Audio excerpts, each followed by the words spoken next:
Friends welcome to killer channel. Friends ఎవరైనా మా ఛానల్ని సబ్స్క్రైబ్ చేసుకోకపోతే సబ్స్క్రైబ్ చేసుకోండి. ఎవరైనా మీ డాగ్స్ కానీ మీ పెట్స్ కానీ అమ్మాలనుకుంటే మా ఛానల్ త్రూ మా ఛానల్ వాట్సాప్ నెంబర్కి మెసేజ్ పెట్టండి. ఫ్రెండ్స్ ఇవాళ మీకోసం top quality golden retriever female puppies తీసుకురావడం జరిగింది. ఇది హైదరాబాద్ దగ్గర చిక్కట్పల్లిలో అవైలబిలిటీలో ఉంది. అండ్ దీని ఓనర్ ఏం చెప్పారంటే వీళ్ళైతే ట్రాన్స్పోర్టేషన్ ఫెసిలిటీ అయితే ప్రొవైడ్ చేయలేమని చెప్పడం జరిగింది. మీకు ఎవరికైనా నచ్చితే మీరు పప్పి తీసుకోవాలనుకుంటే మీరే వెళ్ళి సెలవు పికప్ చేసుకోవాలని చెప్పారు ఫ్రెండ్స్. అండ్ ఈ పప్పీస్ ఏజ్ వచ్చేసరికి 45 days అని చెప్పడం జరిగింది. ఓన్లీ 3 ఫీమేల్ పప్స్ అవైలబుల్లో ఉన్నాయని చెప్పారు.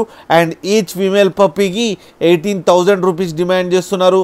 అండ్ రేట్లో స్లైడ్గా నెగోషియబుల్ ఉందని కూడా చెప్పడం జరిగింది ఫ్రెండ్స్ మీరు చూడొచ్చు పప్పీస్ ఎంత యాక్టివ్గా ఎంత హెల్తీగా ఎంత క్యూట్గా ఉన్నాయో కింద వీడియోలో. మీకు ఎవరికైనా నచ్చితే టైటిల్లో కాంటాక్ట్ నెంబర్ ఇస్తాను, కాంటాక్ట్ అవ్వండి, మాట్లాడండి, తీసుకోండి ఫ్రెండ్స్. అలాగే ఒక్కసారి డీల్ సెట్ అయిన తర్వాత అన్ని డీటెయిల్స్ బాగా చెక్ చేసిన తర్వాతనే మనీ పంపాలని కోరుకుంటున్నాం ఫ్రెండ్స్. అలాగే మా ఛానల్ని సబ్స్క్రైబ్ చేయడం మాత్రం మర్చిపోకండి ఫ్రెండ్స్.